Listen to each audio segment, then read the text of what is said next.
everyone for joining the webinar. So basically, first of all, remember that there's simultaneous interpretation available today from English to French and English to Spanish. So make sure to be on the right channel. As you can see on the screen, it indicates you how to get connected to the right channel.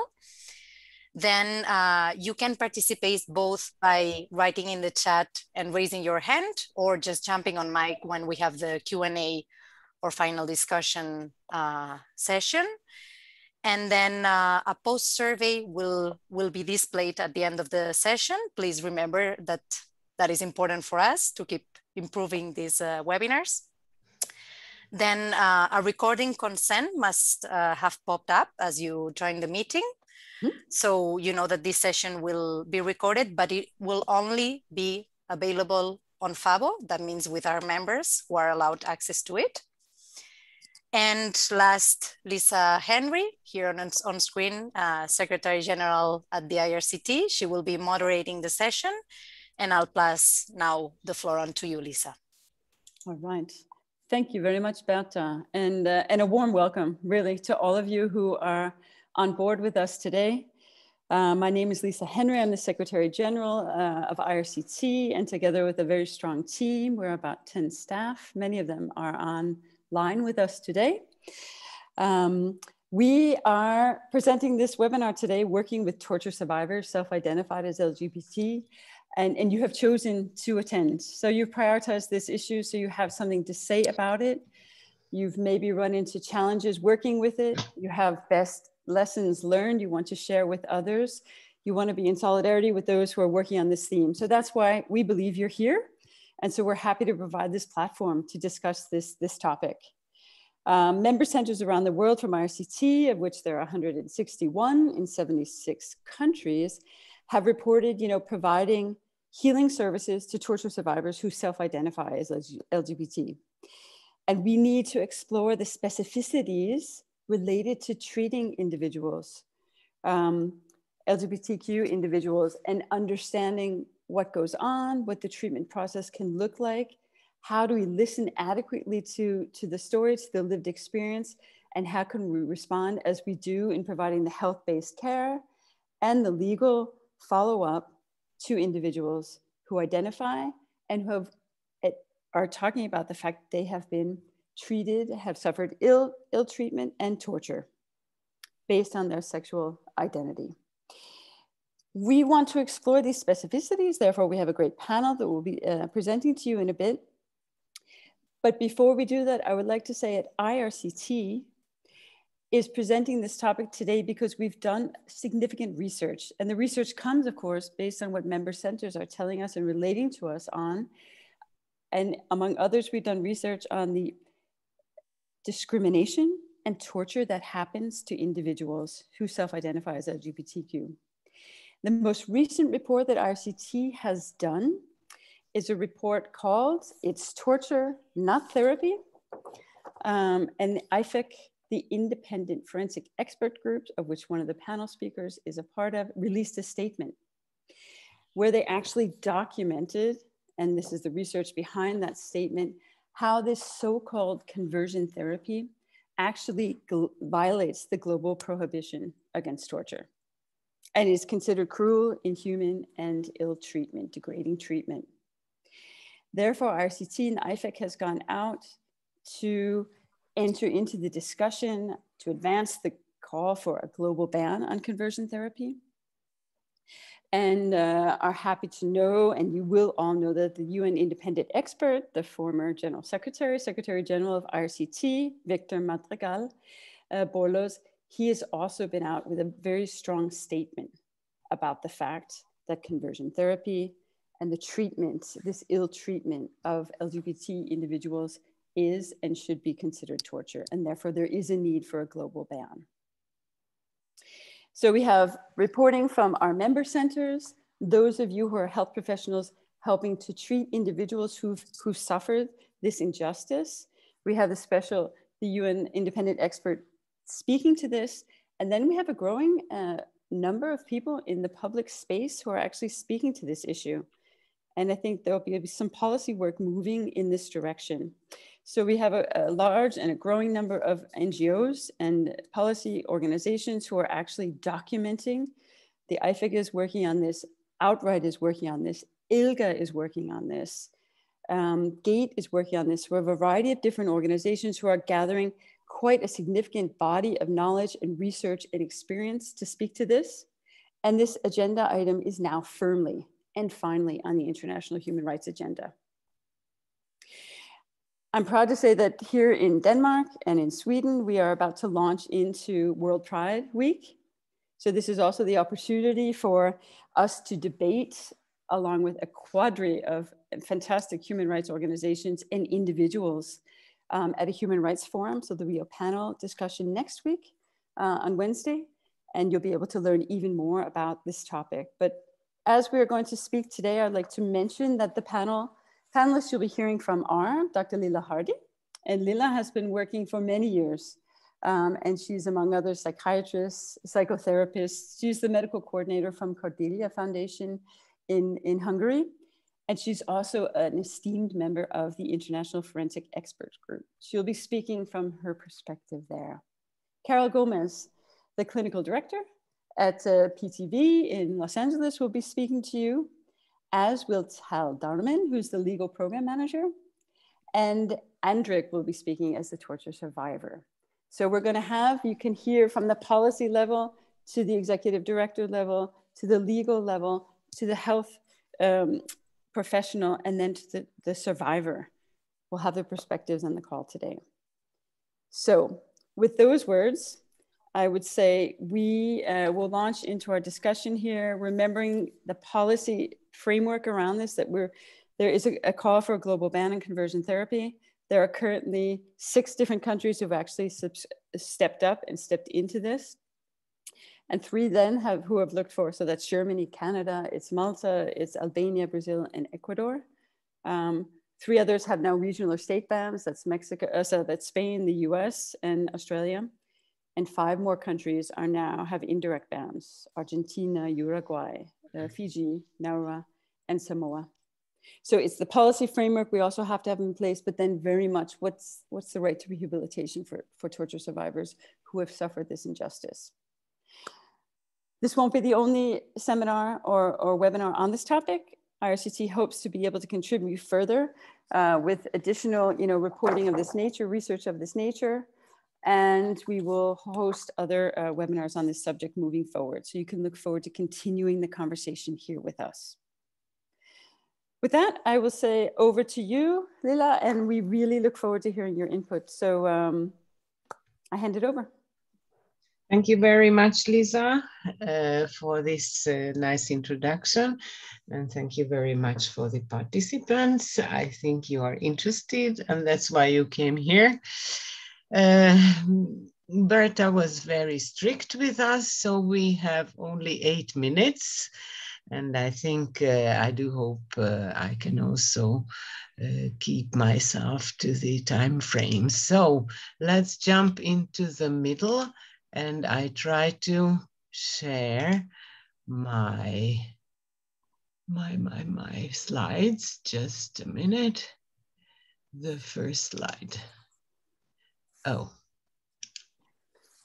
now this is it. And I try to, how can I open it to the full screen? Right bottom corner. Bottom right corner. Bottom right? Yes, the screen thing. Yes, yes, yes. Right beside the percentage zoom digits. Oh, no. A bit to your left. Oh, yes. Now I see. Thank you very much. So after this short introduction, I don't have to say who we are together now. What I want to add to Lisa's nice introduction is that I have been working for 25 years in Cordelia Foundation. And regarding our topic today, it's not easy to do this rehabilitation of torture survivors mostly with refugees in a very special country like Hungary. I don't want to go into political details, but at the previous webinar, where I participated in Dublin, also about LGBTQ plus problems.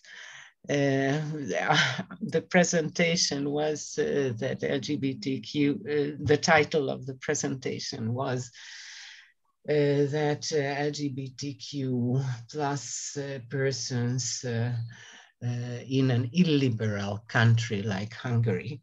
So it's very difficult to continue our work. It's very difficult to continue our rehabilitation with this special group of people where the attitude is not the most positive. Mm.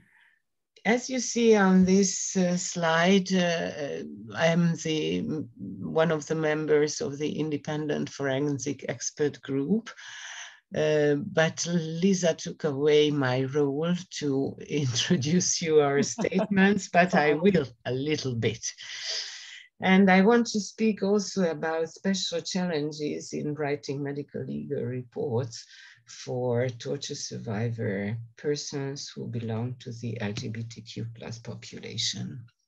So let's talk about a bit the trauma of torture as a complex trauma. I think all of you who are present now know that due to torture, the biopsychosocial balance gets broken.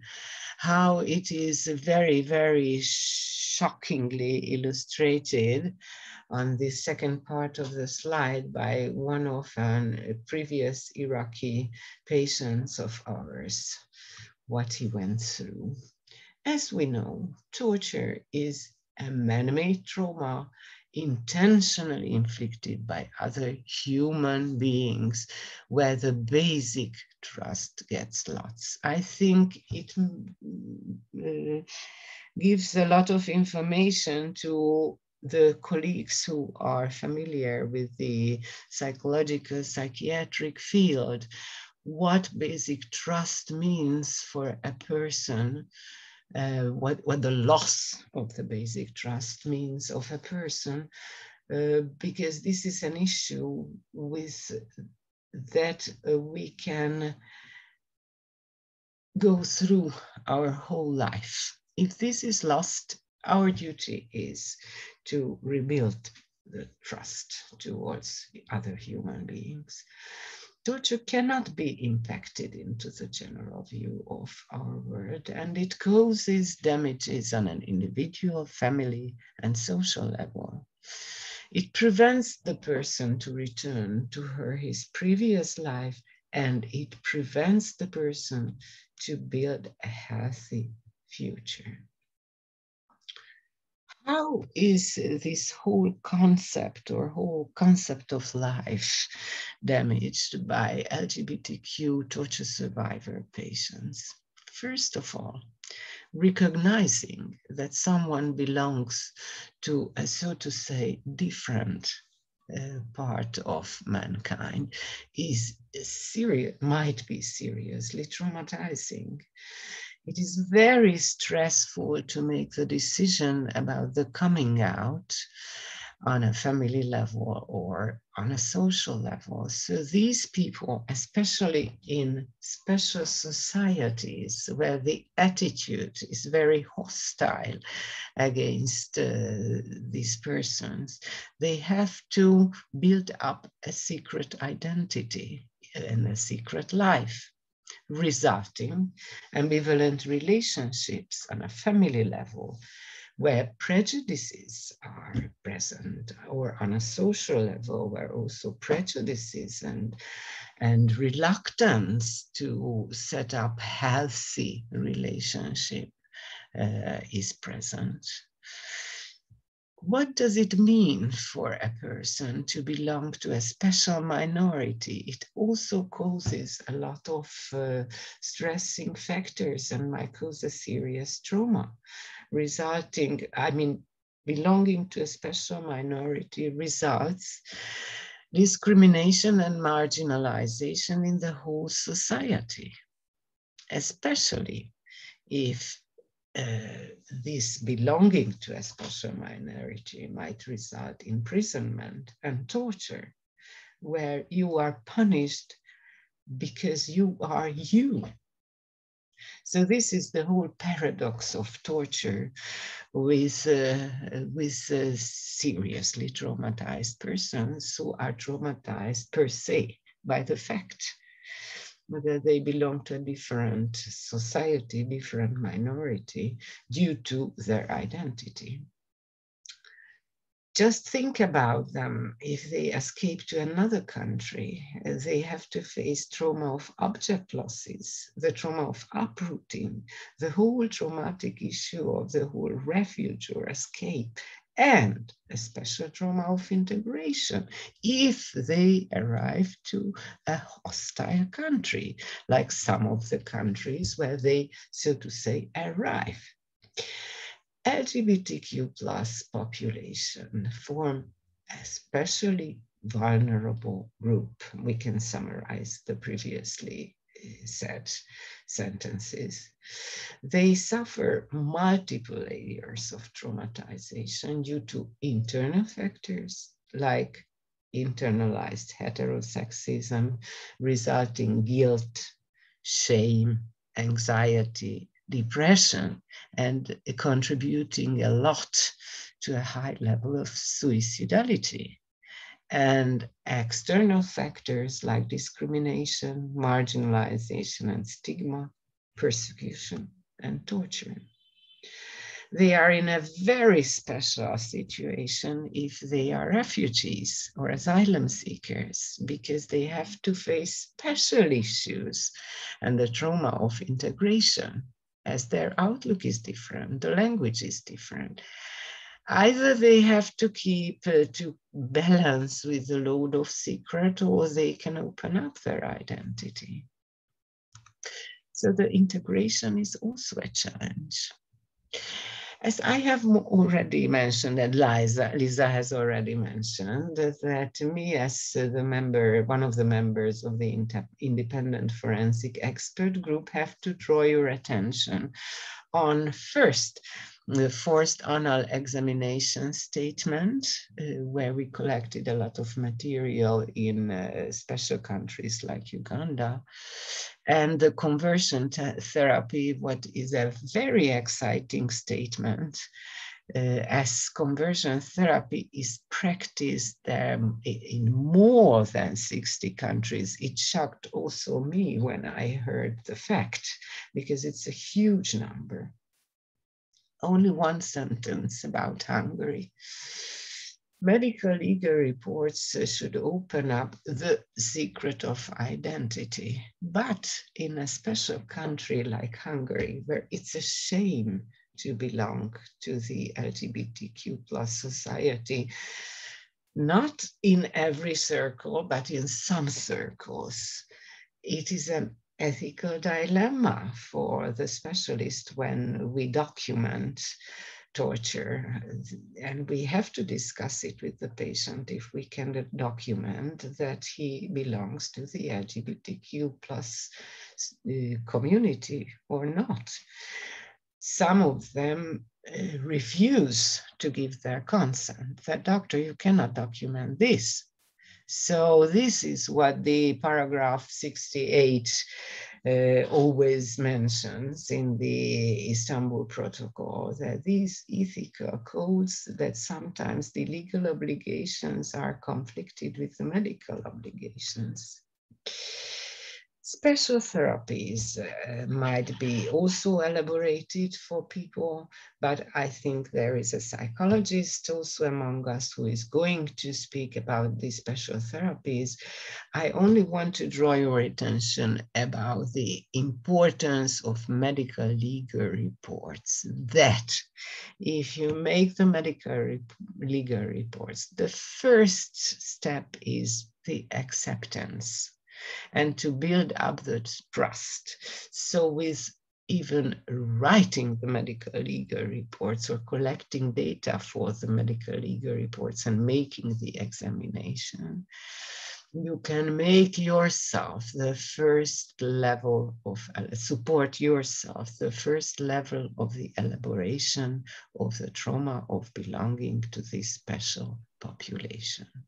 It is important to know that LGBTQ plus torture survivors need trained, empathetic therapists, interpreters, team, and networking on a city level, community level, national level, and international level, in order to take the persons from stigmatization to equality and at last to a fair society.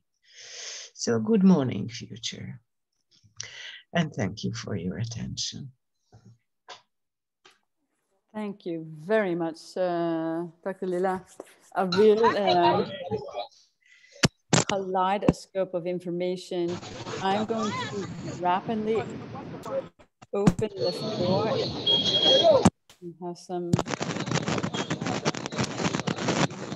I think if you're not speaking, if you could mute your microphone, that would be great. Thank you. Are there any brief questions for this fascinating presentation done by Lilla?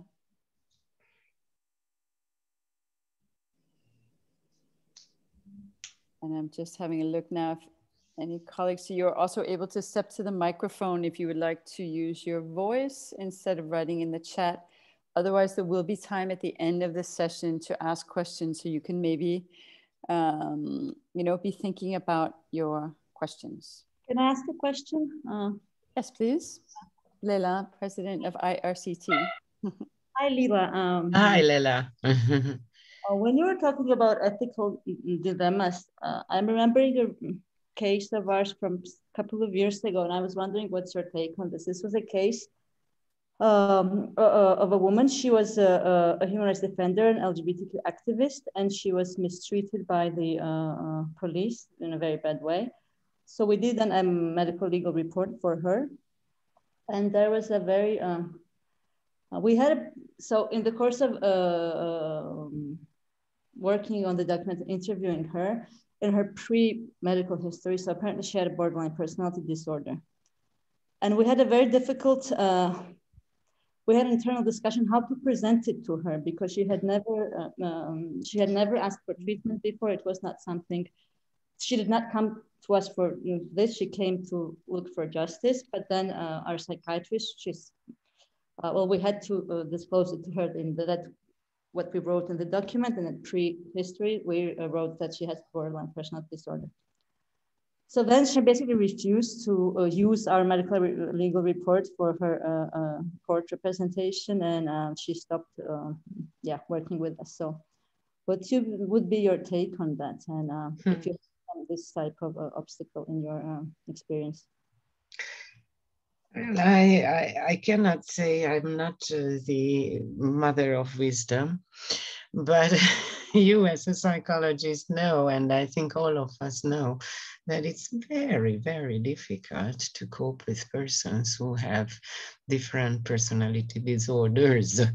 And of course, in our field, in the medical legal field, or also in our field, the rehabilitation of torture survivors, there are certain great fighters who suffer in the backyard of different issues of personality disorders. If they can cope with us, if they want us to be helped, of course, we try to help, but it's also a very slippery slope. But if they refuse to collaborate with us, if they refuse to face the therapy, the very strong or the very tough path of a therapeutic process, you cannot say, you cannot do anything, no?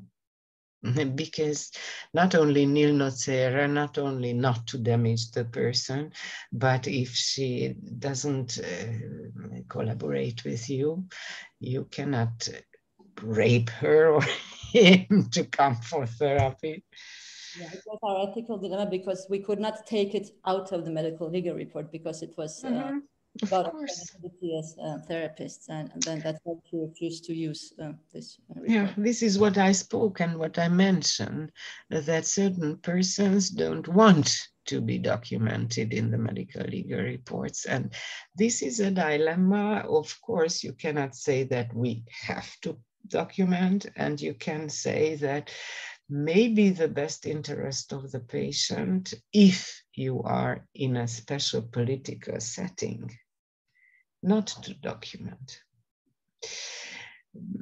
How to look into the mirror after it, Lilla? So it's a very challenging question. Thank you. So I think one of the many really difficult and sensitive aspects of this particular theme here. Thank you. I'm going to go now on to Carol Gomez. We are really looking forward to hear from you. At this point, clinical director at PTV in Los Angeles, and in the most recent report that we've received, serving 122 individuals, torture survivors who self-identify as LGBTQ. So please, over to you, Carol. Hi, hi everyone. Thank you, Dr. Lilla, for the presentation, and thanks Lisa and Bertha for organizing us from PTV, which is myself, Tal and Andrik, to join you on this panel. I'm hoping that my piece will be much more interactive. I really want to know what people want to know, so that I can speak to people's interest on this forum. As Lisa just mentioned in the introduction, PTV's population of people who identify as LGBTQ make up about, Andrik is the data person, so I think it's about 23% of our community. And we see people from all over the continent of Africa, Russia, Eastern Europe, the Middle East, the Arab-speaking countries, and Central and South America, and a smattering from different parts of Asia. So we're really seeing folks from all over the globe come to the U.S. With the assumption that they're going to find safety in this country. It's a strange time. It's, you know, it's relative. Safety is relative. What we do at PTV is really fold in our communities immediately to try to break isolation and break the sense of feeling otherized, or feeling alone. Most people who flee for asylum to our country come by themselves, and it's such a disorienting process to arrive in a brand new country with maybe not speaking the language and not knowing whether the people around you, even in the US, are going to accept you for who you are. So it's important to, as care providers, as advocates, as supporters, as allies, as LGBTQ people ourselves in the service profession, it's really important to be mindful that folks are coming with a sense of distrust, but coming with the hope that organizations like ours have a broader understanding and a sensitivity to what people are facing. So one of the, when I first joined PTV, I think one of the first, my first person that I met at PTV, who I've been with now for 7-8 years, is a person from Cameroon who identified as lesbian. And I remember we set her up with an attorney who was very queer affirming. And the first question that the attorney asked as an introduction of her was, what is your preferred pronoun? And she had never actually thought about that as even an option. So that opening question, it was a simple, really simple question, was kind of mind-blowing, and it really started this person off on a trajectory of saying, oh my gosh, I've been identifying as female all this while, but I've never felt female on the inside. In my secret world, I've had a secret name, I have had a male name, I've been felt like a man, and have had like an alter ego male since childhood. So it was the first moment of awareness that this freedom to reorganize your gender expression or gender naming was possible. And that led this person through a beautiful journey that we were able to walk alongside for the whole transition from female to male, going through all the surgeries. But PTV was there to really walk through this process with each person that walks into our doors. And it's I don't know, it's just a really it's a really beautiful way to celebrate life, and it's a beautiful way to open the doors and create safety and a pathway toward full acceptance. And yeah, it's just that's kind of our experiences with all of our people that come through. People come through with so many different issues, and the biggest, I think, foundational issue that people come through with is economic struggle. Coming in as an asylum seeker with nothing except the clothes on your back, we have to tend to basic needs: food, housing, shelter, clothing, a place to feel safe, a place to be able to live safely, put food on your table, know where your next meal is coming from. Those are really foundational things that all human beings need before they're even able to engage in trauma work or trauma exposure, or feel the ability to have space in your head when you're not in survival mode, to reflect and to process. So a lot of our first initial work is establishing that sense of safety, trust, full acknowledgement of a person as a human being, recognizing that person as a survivor. And also, I feel for myself, I always look at people as leaders in their own life and leaders in community. Most of the folks that have come through have stood up for something in their home country, or stood up for who they are as a person, and that in itself takes a lot of strength, courage, and leadership. So our organization works on a sort of a principle that we can usher people into roles of leadership, of mentorship, of feeling of use, of making sense of a horrible experience they've had in life in the past, to pay it forward, to make sense of what happened to me so that I can maybe make it a little easier for the next person coming through. So with that kind of a philosophy, it gives people a sense of regaining power and agency, that you do have value, you do have worth. Your experience, as horrible as what you went through, can be transformed to make it into something else. Not everybody's going to be on that path, and that's okay. But everyone can have the option to go that path if that is the right way, and we will support you through any other path that you choose. PTV's work is with asylum seekers.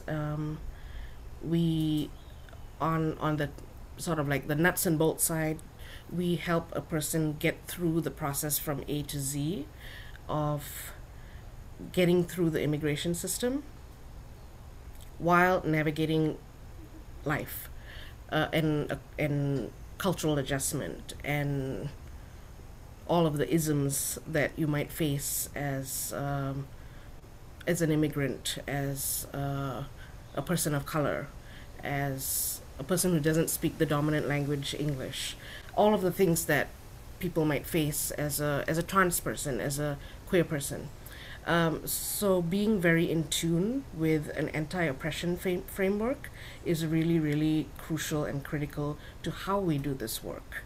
So all of us that are on staff hopefully share the same sort of social justice values of really being able to insert an anti-oppression framework and a decolonizing framework to the way that we engage with providing therapeutic care or medical care. Because we do need to dismantle some of the old ways of thinking and of maybe maybe even the diagnostic elements of medical model treatment may not be the most affirming way of healing. So there's a lot of critical thinking that has to go through in terms of when we take care of people. And I guess maybe from a very basic level is, how would I want to be treated if I were on the other side of that table? What would I want to be named? How would I want to be seen by the person who is sitting with me and journeying alongside me? How do I trust? How do I build? What do I want from my care providers that will help me heal? So I guess I just leave that maybe as a last word, because I got the 1 minute Sorry. questions anytime. And Tal and Andrik are on the PTV team and can certainly share their perspective, and they are my trusted heart colleagues, brothers and sisters and siblings. So I pass it along to their able hands and brains and hearts. Excellent. Carol, thank you very much. I think a fascinating perspective of just from the get-go, like how you're met when you come into a space, like, and the first question you're asked, how in a way easy though difficult it is to set the scene and create right there in that first sentence this welcoming and inviting or accepting environment. I think it's just a really interesting perspective. Are there any comments? Bakhtiar, did you have a question you wanted to pose here? Thank you so much. Hello, everyone. Hello. Hello. I'm happy and I'm glad to be a part of this meeting. And I'm thankful for Lilla and Carla for great presentation. And as usual, I'm from Middle East. So the question here regarding to this community, it is a little bit harder than let's say European country and Western country at all. So if there is in European country or Western countries, there's some organization, maybe government, maybe they have a plan to support them. But here, it is hard for this. It's a disaster here for this group. And it is hardly you find organization or group to provide services, legal services, psychosocial services, even shelter, or, to provide them for violence, to killing them sometime. So I think it is a great topic, and we need to be, kind of collaborating, working to support them, even for those group who living out of the European Central, like Middle East, Iraq. For me, I'm working in a Jean Foundation for human rights. When they come to our center, it is they are afraid to express himself or herself, because they need to find a shelter. They need to find some trust in order to express themselves. So the situation here harder for them. So I hope in the future, if there is some organization, some people have authority to make at least to make a training for the mental health staff here, to understand them and let him, you know, to provide services for them, because as you know, we in a DSM-5 they are removed this group as a disorder, but still as a consequences of that shame or stigma in the society, they feel, or they are suffering many kind of disorder, like anxiety, like depression, or even PTSD, because they are suffer, or suddenly they have some bad experience in his family or in a community, or it's hardly they get even job, because they said you are a weird people and you please take away and give away from my job or my institute. So I hope in the future someone could help this small group here, or this organization. They are provide services in a very limited area to make all of the group get services. Thank you so much for letting me to be a part of this meeting. You are so welcome, Bakhtiar, and I'm really happy that you came with this comment. It is obviously an area that we're very well aware of, and finding a way to provide that support or service is something we look at, but we also struggle with. But we're glad that you're here today, and you, in any event, know a community now around you, and there will be opportunities to share it more, and training opportunities coming your way. Thank you so much. You're welcome. I have two other questions. We'll go briefly to them. And first I had, oh, now is it off my screen? Anoop. Yeah, Anouk first, and then we'll have Laura, and then we'll go to the next speaker. Thanks.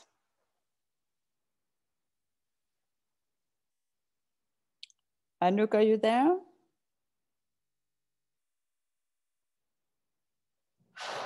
And I think you have to unmute your mic or type in the chat.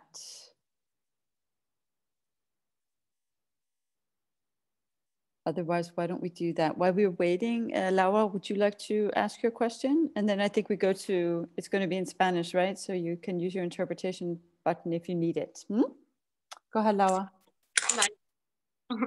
Hi, thank you to everyone. I will do that in Spanish, okay? Me preguntaba a Carol, ¿no? Como la parte que ella decía en que los tiempos, ¿no? El refugio, tener una ayuda económica, una comida, es un aspecto fundamental para que podamos trabajar la parte específica del trauma, ¿no? Y cómo encontramos que estos tiempos en las ayudas en los países a veces son tiempos más cortos que los que la propia rehabilitación psicológica necesitaría. Si a ellos les ocurre también y cómo manejan esto, ¿no? Porque es difícil avanzar en el trabajo de trauma cuando la persona se siente en la cuerda floja, no solo por lo vivido, sino por la situación actual. Gracias.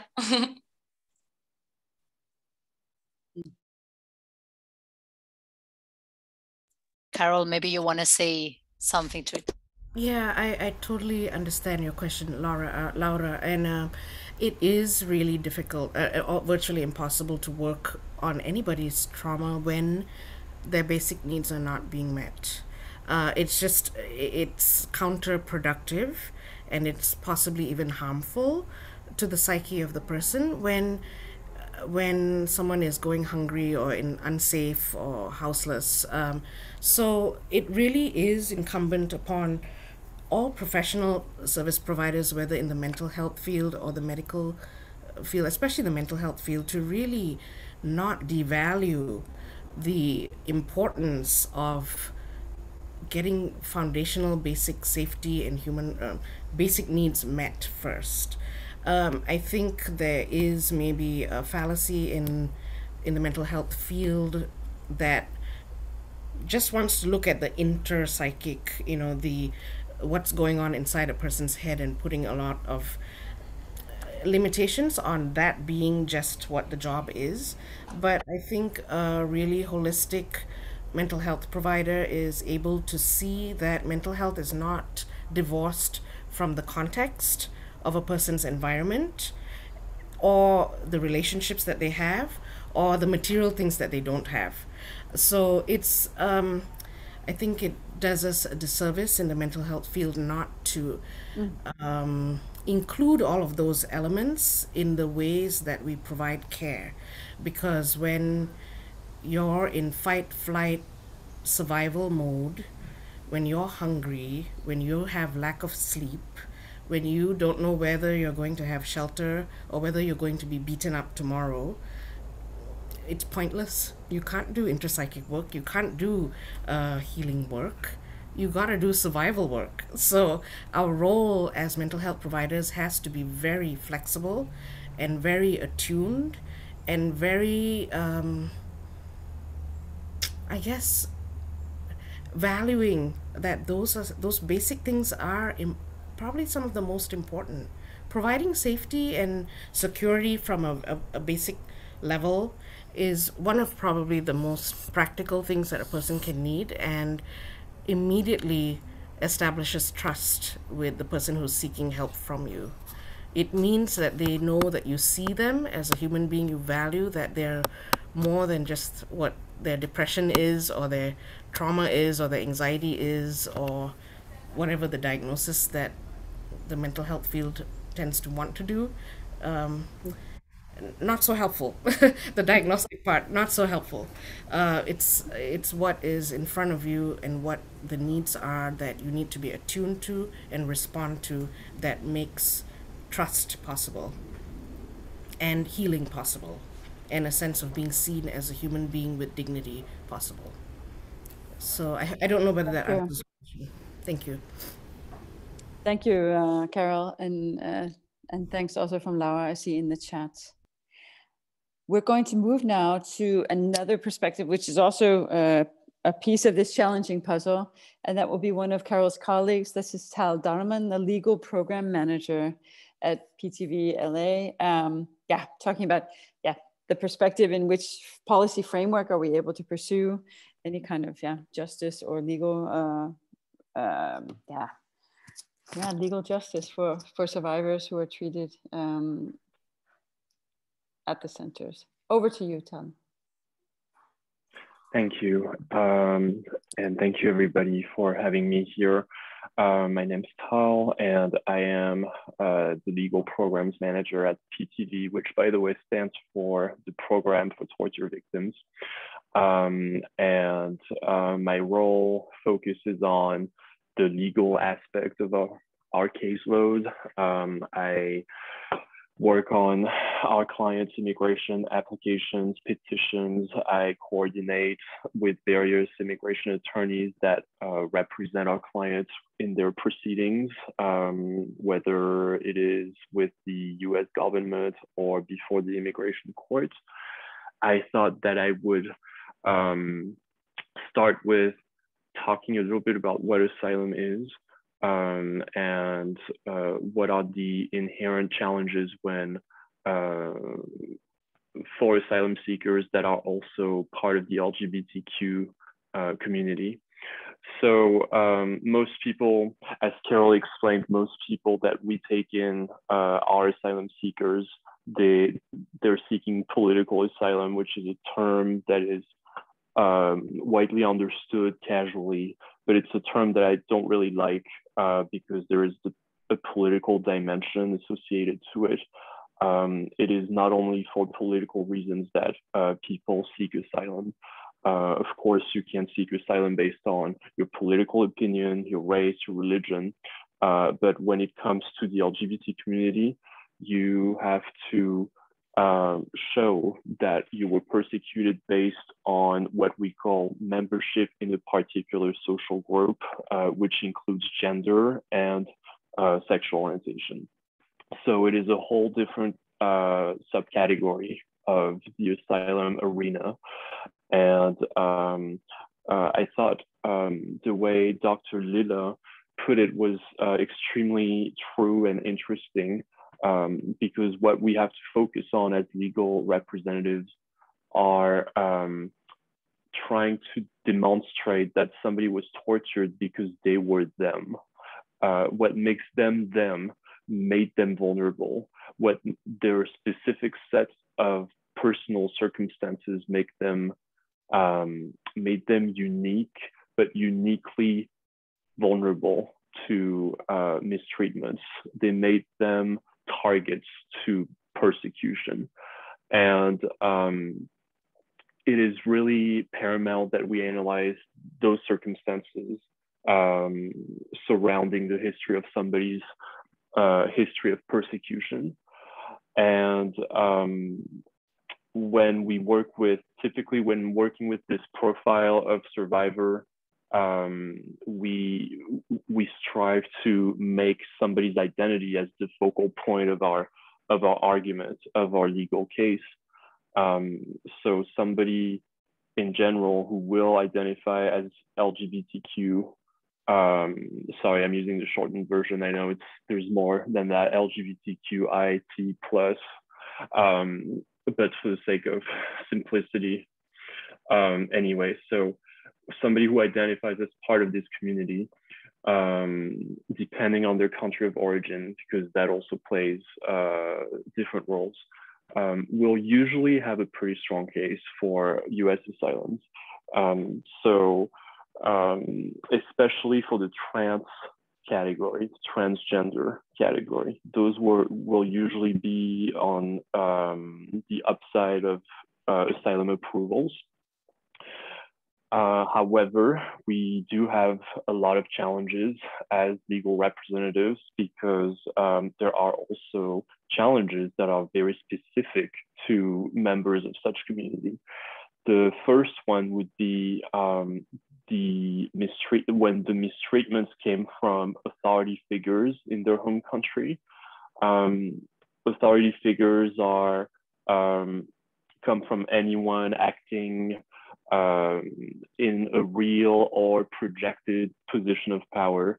So that could be anywhere from a police officer, a soldier, a doctor, or somebody's parents, perceives authority. So it is a recurring issue with this particular clientele, I would say, because most of them were persecuted by government officials in their home country, which means that when they flee their country and seek asylum in the US, they're reluctant in asking for help, and they're distrustful of any form of government official or authority power. So they will there will be most likely a defiance. They will not be inclined to seek protection from the government in general, the idea that they have of the government. And that makes it very, very challenging for us, because in order to be eligible for asylum, the rule is that you have to apply within 1 year of entry. And when you carry the amount of trauma that most of these people carry, 1 year is not sufficient in order to do appropriate work and appropriate healing in order to to gather the courage it takes in order to submit an asylum application. So we have to work with a lot of people that were in the country, hiding in the country, literally invisible for years, sometimes decades, and we have to work around overcoming this 1 year rule. The other point that I wanted to mention was the cultural lack of acceptance in their home countries. The social stigma is very pervasive when it comes to the LGBT community. So we have many individuals that lived in the closet most of their lives. They arrive to the US and finally they can be out. But the problem is, from a legal perspective, it makes it tough, because they're usually not always believed by asylum officers, because they have no proof, because they've never been in a same-sex relationship, because they it's quite challenging to, I would say the perception of somebody's sexual orientation prevails over reality. So, and it is a double-edged sword. So sometimes somebody who's been living in the closet their whole life is going to be perceived as somebody who could be fraudulent because they have no proof. But on the other hand, you have those who were perceived as LGBT when they're not. And I'm thinking about those cases where we have somebody who was related to somebody who identified as LGBT. We have somebody's brother, somebody's son. We have somebody's best friend. So what is interesting is that these people who are not LGBT but were mistook for LGBT also can get the same form of relief for asylum purposes in the US. I had a case to illustrate that of two sisters from Cameroon where it is where homosexuality is criminalized. The eldest was a lesbian, and the younger sister was physically disabled. There was an incredibly strong bond between these two young women because the older sister had taken care of the younger sister since she was born, and she was very, they were very close. And the problem is that they were so close that the younger sister, who did not identify as lesbian, was perceived as lesbian and endured the exact same treatment as the older sister. And they both ended up having the same case, the same history of persecution. And the silver lining is that it is in successfully proving the history of persecution, you can prevail. And both sisters got asylum when we won this case. The other point I wanted to talk about, if I still have some time, I think I'm over the 8 minutes. You can stop me anytime you want. All right, 1 minute. So I'd like to talk about maybe the vulnerability to hate crimes. I'd like to tell you that most people that come our way or that I've been working with prior to PTV find protection and resolution in the US, but that is not the reality. Many people, unfortunately, are not successful in claiming asylum. Many people still have to live in the shadows, and many people are victims of hate crimes. And I want to mention that because I think it is not a trifle topic. And I'm thinking about the transgender community, especially here, that are extremely vulnerable to hate crime, which are gruesome crime. I'm not talking about just general murder like we read in the news where somebody was shot or stabbed. I'm talking about gruesome, horrific murders that were usually previously started as torture. So it shows how the discrimination behind and the hate behind the specific idiosyncrasies of these individuals. So I had clients who were murdered in the US as I was taking care of their immigration case. A young woman who was burnt alive, whose breast had been removed. There will be usually some reference to the genital area. So there will always be sexual assaults are also extremely common. There is an overwhelming portion of individuals that were sexually assaulted or sexually objectified for being LGBT. So those, I believe, are specific issues that the community has to face.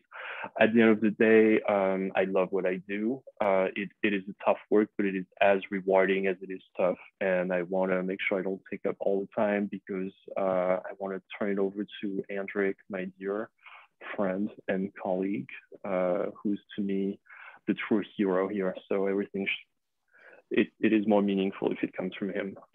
However, if you have questions, I'm more than happy to answer them. Thank you.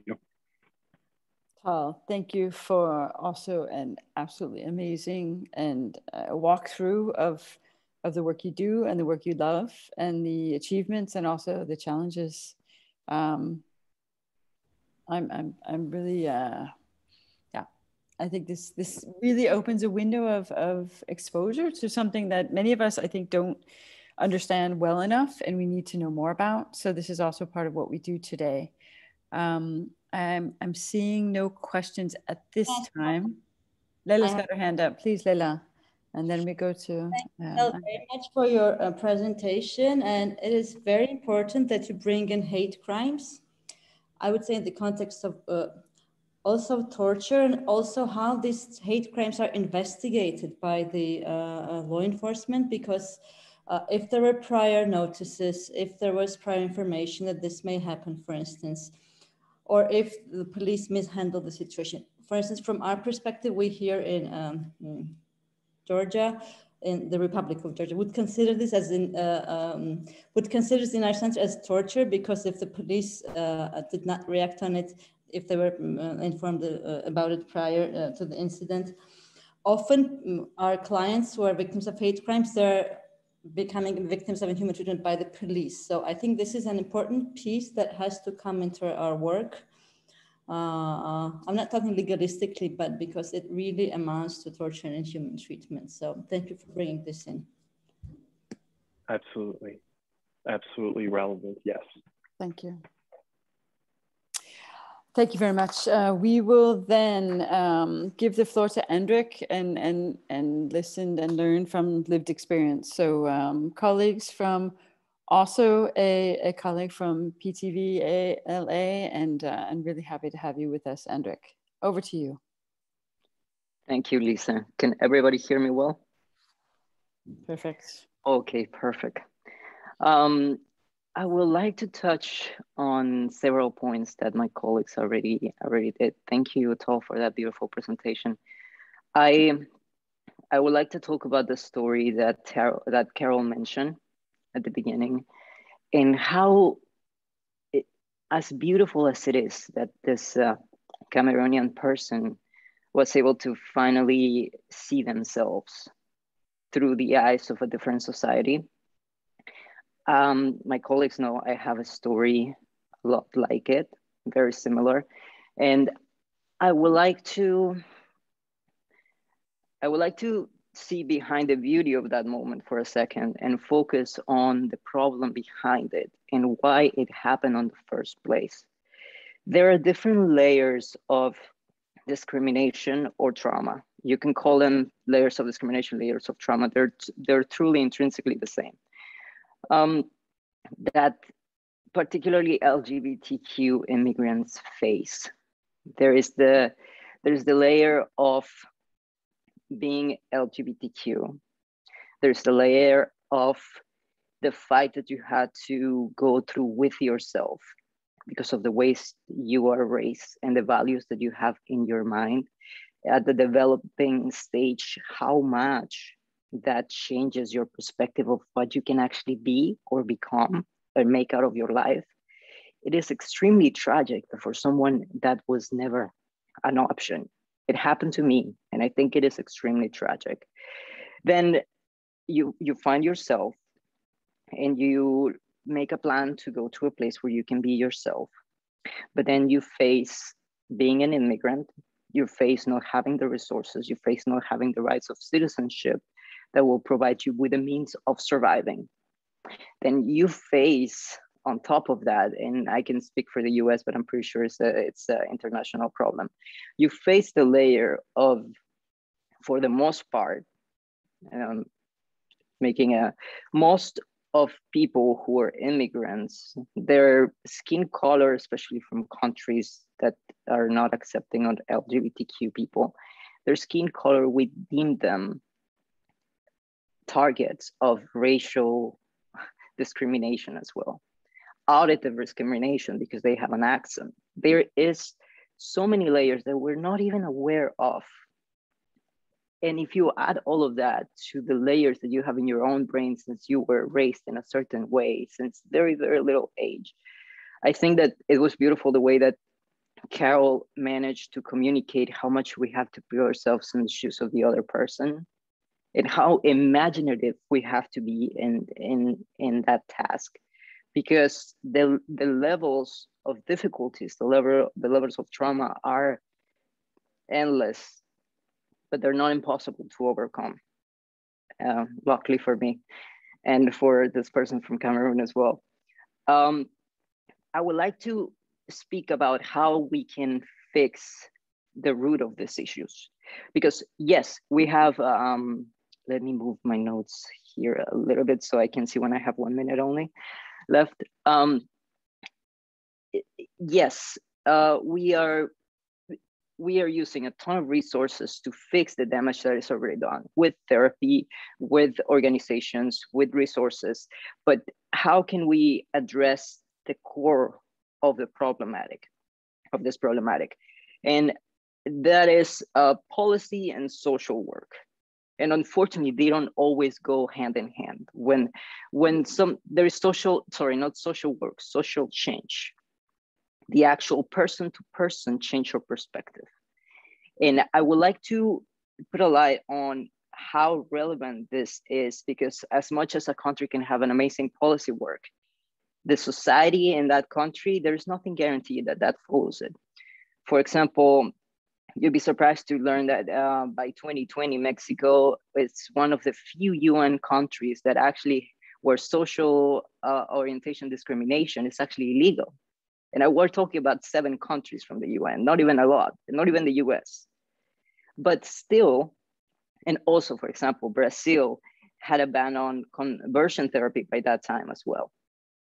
You'd be surprised. In Brazil, it was probably other 3 countries with that kind of advancement in policy. But at the same time, these 2 countries during 2014 to 2016, which is, I believe, when I came to the US, were the top rated countries with transgender murders and hate crimes. So how is that dissonance possible when we're talking about policy? Of course, this is a policy that is in certain countries is this kind of law is more enforceable than others. Of course, we know that there is a certain structure, but it is not unique to Mexico, Brazil. It happens in the US and it happens a lot. An example of this is that recently the previous administration tried to create a ban on allowing LGBTQ people and people with LGBTQ plus people to apply for asylum. And how is this possible when, according to the Williams Institute of UCLA, from 2012 to 2017, 98.4% of the claims of asylum from LGBTQ people were credible. Were a credible fear. There is an extreme dissonance between policy and between social, and it's only possible when society doesn't support it. That's why it's so important to go out there and have a difficult conversation with a neighbor, have a difficult conversation with our colleagues, have a difficult conversation with our racist uncle, because it is extremely important to share this kind of little stories, like the Cameroonian and my story. I mean, I didn't know it was possible to be myself until a girl that I was dating when I was a student here called me boy for the first time. I don't identify as a boy at this point. I'm a non-binary, identify as an androgynous person. But at the time, it changed my world so much. I was like, oh my God, this is possible. It was like, finally it made sense. Now we're engaged, but that's a different story. I want to get all into that. But I would like to put a light on the conversation, person to person, the relevance of sharing this kind of subjects and this kind of experiences. And I think that's going to be it for me. That's going to be my point. If anyone has any questions, I think I'm short on time, but that's good. Andrew, amazing inputs, and also, I mean, just a very special and personal perspective. And I agree with you, this whole piece about person to person and seeing people where they are and listening to what they have to say and respecting them for who they are right there where they are now, and supporting them in their journey. I think these are some of the most important messages I'm taking from this day so far. But I will now do that, having thanked you all, open the floor, because we've heard perspectives, you know, from and we're back to, and I mean, the circle goes complete, right? So who you are, this is what Dr. Lilla talked about to start off, right? People who are persecuted because who they are, because they were just them. And it's a theme that runs through this entire conversation. And how can we as organizations, as human beings, and also health professionals and legal professionals be there to support and to do an even better job moving forward. So I open the floor to colleagues and to those of you who are with us this evening or this morning, to both ask questions, but also to come with ideas about, from what you've heard today, what would you be taking with you? And one of our colleagues early in the call said he was asking for more training about this coming from the Middle East.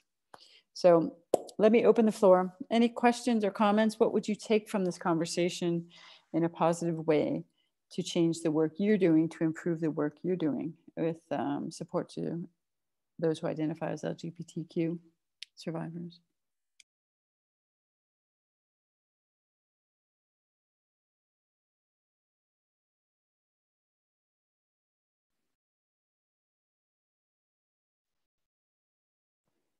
I guess I am the only one. I would say, so all panelists who are out there, please feel free to have an eye on the chat, on the sidebar. I also see Andres and Lilla making signs. So we start with Andres and then we go to Lilla. Andres, please. I was saying that Andreas raised his hand, so.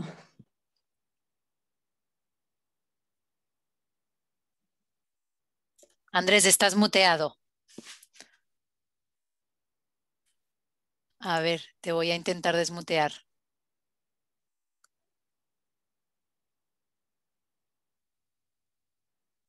Sí. ¿Ahora? ¿Está bien? Bien, está bien. Listo.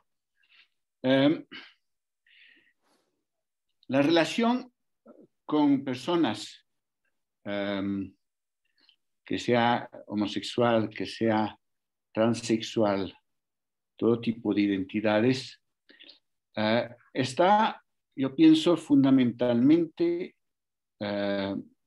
marcado por una primera desconfianza, porque él vive, o ella vive, o ellas viven, como se decía, ellos viven en una situación, en una sociedad donde no están bien vistos, no están acogidos, que sea en el país de donde vienen, como en el país donde aterrizan. Y yo pienso que eso se va a marcar en la relación, que sea con el psicoterapeuta, psicólogo, médico, abogado. Va a haber una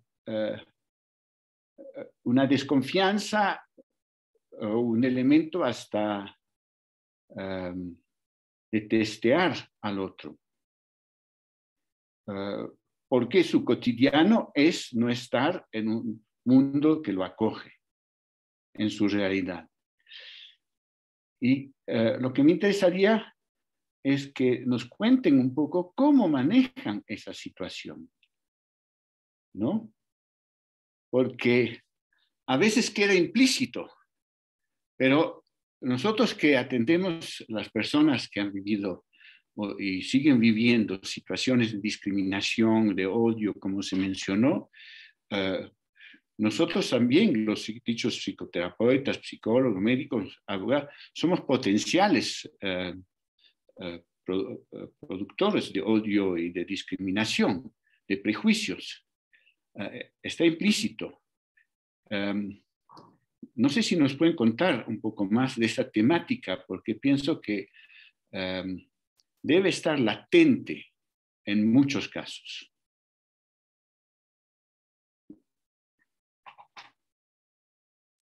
Gracias, Andres. Andrik, feel free if you want to jump in, or any of the panelists. Well, thank you, Andres, for addressing that point. I gotta say, it is true. There is a very latent trauma of assuming that everybody out there is out to get you. That is true, because it's been like that. And there is no way to erase the fact that a childhood was lost, and probably even years into adulthood of time, not being allowed to be yourself, not even allowing yourself to be yourself. Mm-hmm. And that creates a lot of resentment that creates a lot of overprotecting yourself, creating barriers. It doesn't allow you to create, to connect with people in the same way. And unfortunately, this kind of work is something that can only be done with yourself, that can only be done understanding that you are in that position, that you were discriminated from a very early age, and that is unfortunate. And it's something that happens in this world, because this world is not perfect and this society is changing, and you are a hero because you are doing something to change it as a therapist, and you are doing something to change it as a survivor. And allowing yourself to feel that, and then training yourself to think, maybe this person is not trying to hurt me. Maybe this person comes with good intentions, and it's nothing but personal work to me. I don't know if any of the other panelists would like to intersect from a different perspective.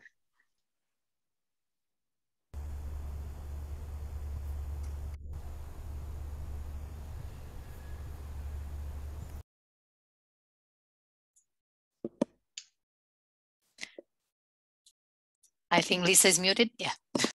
So we have Dr. Lilla and we have Carol to respond, please. Thank you very much. To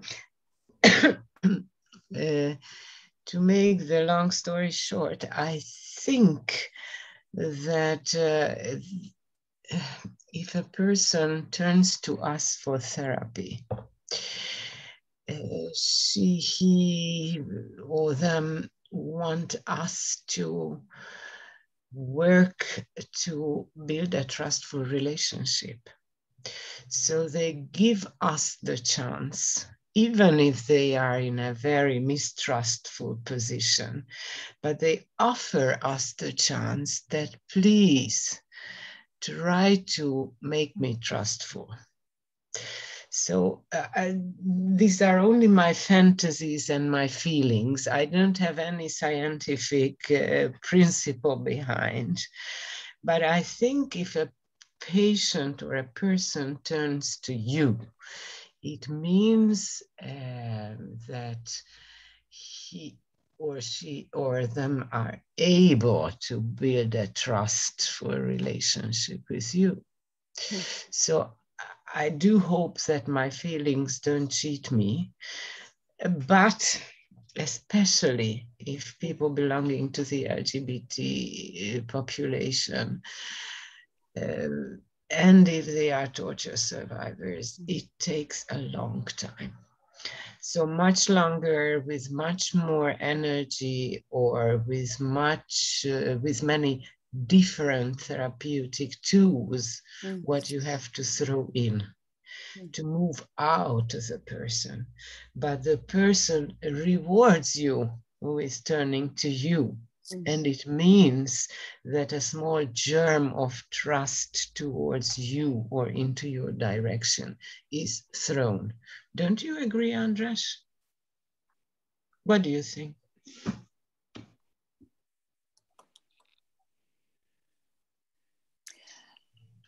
I would ask Andres if you want to respond. Yeah, Andres, are you there to respond rapidly? And then we'll ask Carol. Gracias. Sí, yo pienso que, claro que vamos a trabajar sobre el lado de la confianza como base, ¿no? Pero yo pienso que hay ambivalencia en muchos casos.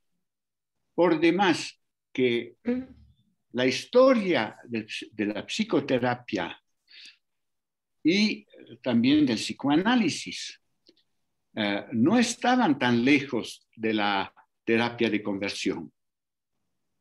Muchos años, durante años, ¿no? Aunque la teoría psicoanalítica reconoce la bisexualidad con Freud del ser humano en su teoría sexual, desde las bases, pero en la práctica ha habido muchas fantasías de que la psicoterapia y el psicoanálisis en particular serviría para que la persona se vuelva de nuevo heterosexual. Entonces, yo creo que nuestra historia, nuestro pasado también nos marca, y la terapia de conversión, como digo, es la punta del iceberg, pero de una historia mucho más larga, y que tenemos que estar conscientes que la persona viene, claro que hay una esperanza si él acude a nuestra persona, pero al mismo tiempo va a haber, en general, implícitamente, y eso hay que saber detectar para tematizarlo, temores que son de tipo persecutorio, pero que van a estar. Eso es lo que yo pienso, que aunque hay la buena voluntad, no es suficiente por la historia, ¿no? Yo puedo hacer una comparación con gente del pueblo indígena aquí en Bolivia, que sean aymaras, en particular en La Paz. Para mí es muchas veces muy doloroso, porque yo sé que para ellos represento la colonización. Hay una desconfianza, pero al mismo tiempo viene. Pero eso tiene que ser tratado si no quedamos trancados. Eso es mi opinión. Lilla.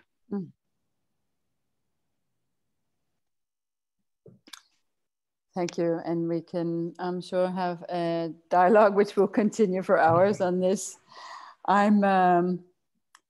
This will not be the last time we talk about this, but Carol, could I invite you to comment here? And then, unfortunately, dear colleagues, we are going to be closing the session. This was the hour-and-a-half plan for this webinar. So Carol, over to you. Then there'll be a brief closing statement, an evaluation, and then we will invite you again. So this, as I say, this is not the end of a conversation, it's the start. Carol?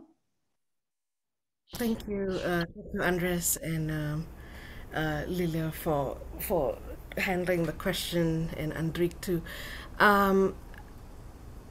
You know, I was just gonna say, like, as queer people, as people of color, as immigrants, undocumented, whoever, I think indigenous folks, I think folks that are marginalized are socialized from early age, as Andrik had mentioned, from childhood. You're in survival mode with everyone around you,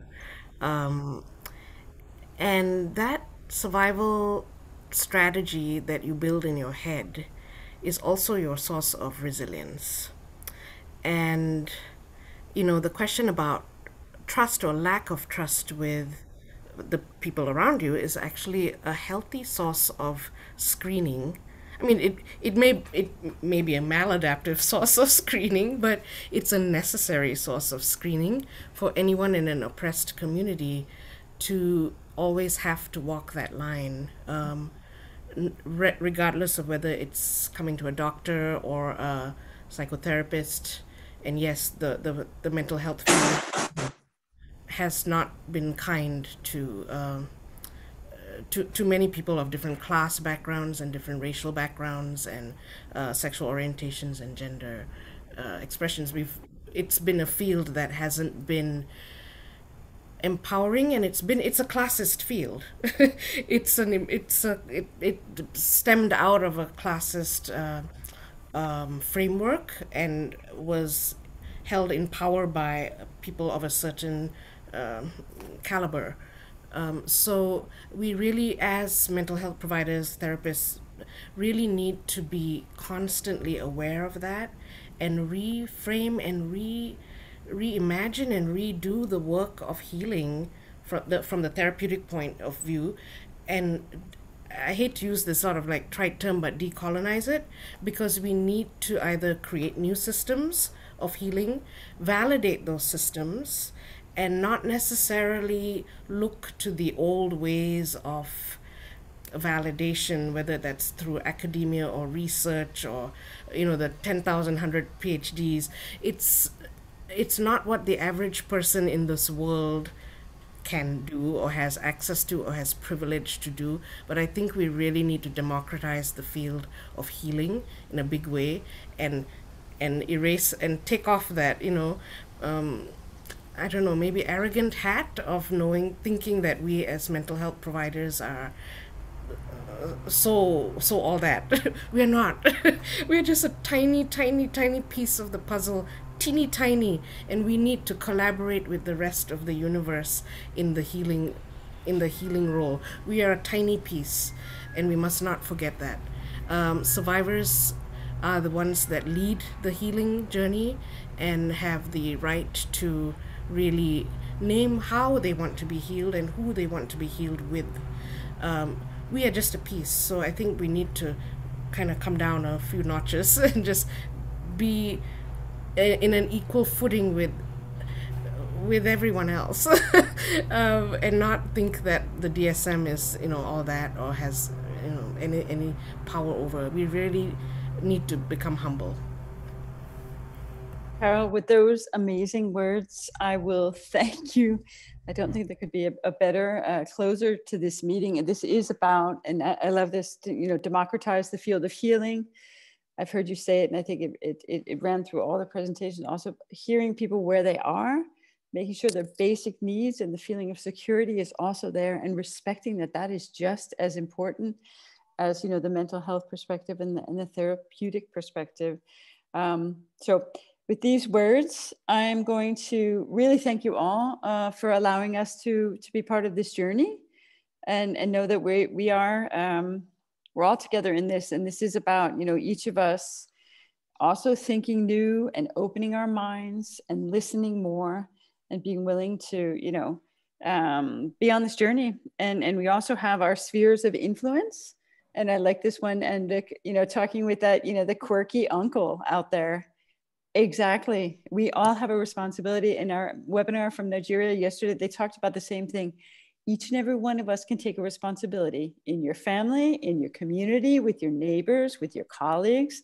Then we'll get it up to, you know, the UN level eventually, and maybe the level of presidents and leaders around the world. But thank you very much for this opportunity to have this conversation. I know Berta or Mohammed are going to put a brief evaluation on the screen. We hope that you will allow us to use the emails that we've collected to continue the conversation with you as documents come up, and hopefully you will also join the conversation next week for World Pride. We'll send you a link to that webinar. It will be a continuation of this great conversation. Thank you very much. Thank you. Thank you. All right, and I think Thank you. Yeah, thanks very much, Tal, Andik, Carol, Dr. Lilla.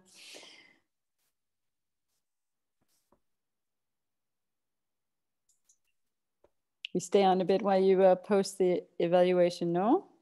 Exactly. I guess Mohammed has already displayed it. Yes. Perfect. Awesome. Thanks, Mohammed. Thanks, everyone. So nice to be on the panel and lovely to meet everyone and collaborate with you all. Thank you, Carol. I've been taking notes of some of your quotes. Oh gosh. Watch out. It's going to go out there. All right. Bye. Bye, Carol. Very much. Thank you. Thank you. Amazing.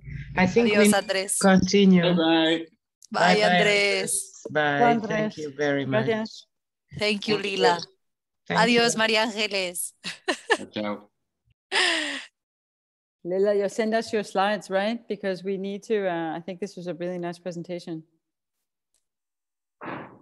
Lisa, I didn't understand you. I was just saying, I hope you can send your slides, and then Of I can course. continue to use you as our resource person on this topic. Huh? Berta has everything. I have no secret in front of Berta. Voila. I will send them through to the team. Excellent. Good. Thanks Good. a lot. Thank Have a you great very evening much. or good day. Same to everyone. you. Bye-bye. Bye-bye. See you Thank soon. you. Bye. And thank you to the interpreters. Bye. Amazing work. Thank you, Berta. Thank you, everybody. Thank you. Bye, Aruna. Adiós. Muchas gracias.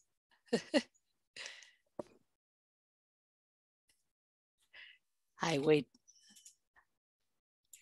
No se Now. envía, no parte, Now I can hear you. no se está yendo. Bye, Aruna. Thank you. Bye, everyone. I'll just close it. No puedo enviar, no sé por qué.